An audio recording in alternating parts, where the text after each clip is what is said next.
تبارك الذي نزل الفرقان على عبده ليكون للعالمين نذيرا. بسم الله الرحمن الرحيم نحمده ونصلي على رسوله الكريم اما بعد فاعوذ بالله من الشیطان الرجیم بسم اللہ الرحمن الرحیم. محترم ناظرین و سامعین السلام علیکم ورحمۃ اللہ وبرکاتہ. آج ہم آپ حضرات کے سامنے ایک نئی ویڈیو کے ساتھ حاضر ہوئے ہیں. آج کی ہماری ویڈیو کا ٹاپک ہے خواب کی حقیقت قرآن و حدیث کی روشنی میں. خواب کی حقیقت کے بارے میں بہت سے ہمارے مسلمان بھائی جو ہے افراط اور تفرید کا شکار رہتے ہیں.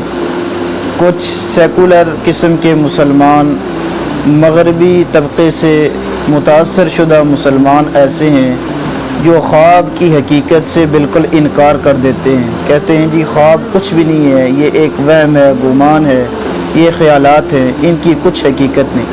لیکن کچھ ہمارے مسلمان ایسے ہیں جو خواب کی حقیقت کو بہت زیادہ لفٹ کرواتے ہیں، حتیٰ کہ ان کے دنیا کے بہت اہم امور جو ہے وہ خواب کے ذریعے خواب کی حقیقت پر جو ہے وہ مبنی ہوتے ہیں، اسی پر ان کا انحصار ہوتا ہے. حتیٰ کہ ہمارے مسلمانوں نے جو ہے خواب سینٹر قائم کیے ہوئے ہیں اور اس کو جو ہے بہت بڑا انہوں نے مشغلہ بنایا ہوا ہے. حالانکہ قرآن و حدیث کی یہ تعلیمات بالکل مخالف ہے. نہ خواب کی حقیقت سے بالکل انسان انکار کر سکتا ہے اور نہ 100% خواب کی حقیقت کو آدمی مان سکتا ہے. البتہ اس کے اندر سب سے جو اہم بات ہے، قرآن و حدیث کے اندر جو بات ہمیں سمجھ میں آتی ہے، کچھ حدیثیں میں آپ حضرات کی خدمت میں عرض کر کے پھر خواب کی حقیقت کے بارے میں وضاحت کرتا ہوں. تو حدیث صحیح حدیث ہیں. اللہ کے نبی صلی اللہ علیہ وسلم نے ایک حدیث میں ارشاد فرمایا، خواب جو ہے یہ نبوت کا 46واں حصہ ہے.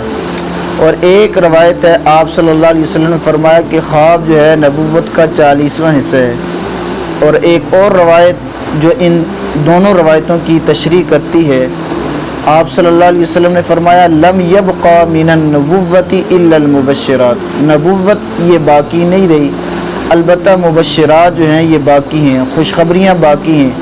صحابہ نے عرض کیا اللہ کے نبی صلی اللہ علیہ وسلم مل مبشرات، مبشرات خوشخبریاں کیا ہیں؟ اللہ کے نبی صلی اللہ علیہ وسلم نے فرمایا کہ الرؤیا الصالحہ، اچھے خواب جو ہیں یہ خوشخبریاں ہیں. اور ایک حدیث پاک کے اندر آتا ہے اللہ کے نبی صلی اللہ علیہ وسلم نے فرمایا قرب قیامت مومن کے اکثر خواب جو ہوں گے وہ سچے ہوں گے. اب خواب کی حقیقت سے ہم انکار اس لیے نہیں کر سکتے ہیں، یہ بے شمار احادیث جو ہے ان کے اندر خواب کی حقیقت، خواب کے بارے میں خواب کی فضیلت اور اہمیت کچھ نہ کچھ جو ہے ہمیں سمجھ آ رہی ہے. جیسے کہ حدیث پاک کے اندر آتا ہے اللہ کے نبی صلی اللہ علیہ وسلم نے فرمایا کہ نبوت تو ختم ہو چکی ہے لیکن مبشرات اور خوشخبریاں مومن آدمی کے لیے باقی ہیں. صحابہ نے پہ وضاحت طلب کی. اللہ کے نبی صلی اللہ علیہ وسلم نے فرمایا کہ خوشخبریوں سے مراد جو ہے الرؤیا الصالحہ، اچھے خواب جو ہیں یہ مومن کے لیے ایک قسم کی خوشخبری ہیں. اب آدمی جو بھی خواب دیکھتا ہے وہ دو طرح کے خواب ہوتے ہیں. ایک کی نسبت انبیاء علیہ الصلاۃ والسلام کے ساتھ ہوتی ہے. تو جو خواب جن کی نسبت انبیاء علیہ الصلاۃ والسلام کے ساتھ ہو وہ خواب عین وحی، عین حقیقت، 100% سچائی پر مبنی ہوتے ہیں. جیسا کہ حضرت ابراہیم علیہ الصلاۃ والسلام نے خواب کے اندر دیکھا انی ارا فی المنام انی اذبحک، کہ انہوں نے دیکھا کہ میں خواب کے اندر اپنے بیٹے اسماعیل علیہ الصلاۃ والسلام کو ذبح کر رہا ہوں. آپ نے اپنے بیٹے سے مشورہ کیا کہ بیٹے تیرا اس خواب کے بارے میں کیا خیال ہے؟ فانظر ماذا تری، تو اپنی رائے قائم کر. تو بیٹا بھی نبی کا بیٹا تھا. تو حضرت اسماعیل علیہ الصلاۃ والسلام نے عرض کیا یا ابت افعل ما تؤمر، اے میرے ابا جان جو آپ نے جو ہے جس چیز کا آپ کو حکم اور آرڈر ہوا آپ اس کو کر گزریں. ستجدنی انشاءاللہ من الصابرین، آپ مجھے جو ہے قریب صبر کرنے والوں میں جو ہے وہ پائیں گے. تو بیٹا اسماعیل تھا، اس نے دیکھا کہ میرے باپ حضرت ابراہیم نے خواب دیکھا ہے اور وہ نبی ہیں اور ان کا خواب کبھی جھوٹا نہیں ہو سکتا ہے، اس لیے بیٹے نے عرض کیا ابا جان جو آپ خواب کے اندر جو چیز دیکھ رہے ہیں وہ کر گزریں، اللہ کا جو بھی حکم ہے جو بھی آرڈر ہے۔ تو ایک خواب کا تعلق انبیاء علیہ الصلوۃ والسلام کے ساتھ ہوتا ہے جو 100% جو ہے وہ ٹھیک ہے، اس کے اندر کسی قسم کے جھوٹ کا شائبہ نہیں۔ لیکن ایک مومن کا خواب ہوتا ہے، مومن کے خواب کے بارے میں اللہ کے نبی صلی اللہ علیہ وسلم نے ارشاد فرمایا کہ مومن کا خواب جو ہے یہ نبوت کا 46واں حصہ ہے۔ اب اس حدیث کے ضمن کے اندر علماء محدثین نے جو ہے مختلف وضاحتیں کی ہیں، مختلف مطلب بیان کیے ہیں۔ ایک مطلب آسان جو میری سمجھ میں آیا میں آپ حضرات کی خدمت میں عرض کر دیتا ہوں۔ آپ صلی اللہ علیہ وسلم فرمایا کہ گویا کہ نبوت کو اگر 46 حصوں میں تقسیم کیا جائے تو ایک حصہ نبوت کا جو ہے یہ خواب کے حصے میں آتا ہے۔ تو 100% تو ہم خواب کو سچا نہیں کر سکتے ہیں، لیکن البتہ نبوت کا 46واں حصہ جو بھی مومن آدمی خواب دیکھتا ہے اس کے اندر موجود ہوتا ہے۔ البتہ خواب کے بارے میں جو ہے یہ بات بھی اپنے ذہن کے اندر نشین کر لینی چاہیے۔ جو آدمی مومن آدمی خواب دیکھتا ہے اگر وہ خواب جو ہے قرآن حدیث فقہ کے مخالف ہے پھر آدمی کو چاہیے کہ اپنے خواب کو ایک سائڈ پہ رکھے، قرآن حدیث فقہ کے مطابق عمل کرنے کی کوشش کرے۔ لیکن آپ کا خواب جو ہے قرآن حدیث فقہ کے بالکل مطابق ہے، اس کے اپوزٹ نہیں ہے، اور علماء نے اس کی شرائط بھی لکھی ہیں کہ جو مومن آدمی خواب دیکھے اگر وہ رات کے اندر سویا ہے، پاکی کی حالت کے اندر ہے، باوضو سویا ہے، کپڑے اس کے پاک ہیں اور سحری کے وقت اس کو خواب آتا ہے، علماء فرماتے ہیں اس خواب کے اندر سچائی زیادہ ہے۔ تو اس قسم کا اگر کوئی آدمی خواب دیکھتا ہے اور وہ قرآن و حدیث کے مخالف نہیں ہے تو اس خواب کو کسی معبر، کسی متقی، کسی نیک آدمی کے سامنے خواب کو بیان کرنا چاہیے۔ آج کل یہ ہمارا مشغلہ بن چکا ہے، جو آدمی بھی اچھا خواب دیکھتا ہے، برا خواب دیکھتا ہے، بس ہر آدمی کے سامنے اس کو بیان کرنے کی کوشش کرتا ہے۔ حالانکہ اللہ کے نبی صلی اللہ علیہ وسلم فرمایا کہ خواب کی تعبیر ایسے ہی ہے جیسے ایک پرندہ ہو، اس نے اپنے پنجوں کے درمیان دانہ رکھا ہو، وہ تھوڑا سا ہلے گا وہ دانہ نیچے گر جائے گا۔ تو آدمی اپنا خواب جس آدمی کے سامنے بھی بیان کرے گا، چاہے اس کی تعبیر جانتا ہے یا نہیں، جو بھی تعبیر دے گا وہ جو ہے وہ حقیقت میں خواب اس کا سچا ہو جائے گا۔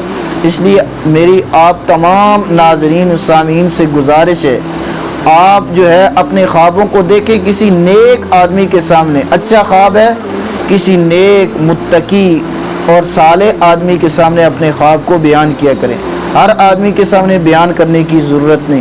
البتہ اگر آپ برا خواب دیکھتے ہیں تو علماء فرماتے ہیں برا خواب جو ہے کسی کے سامنے بیان نہ کریں۔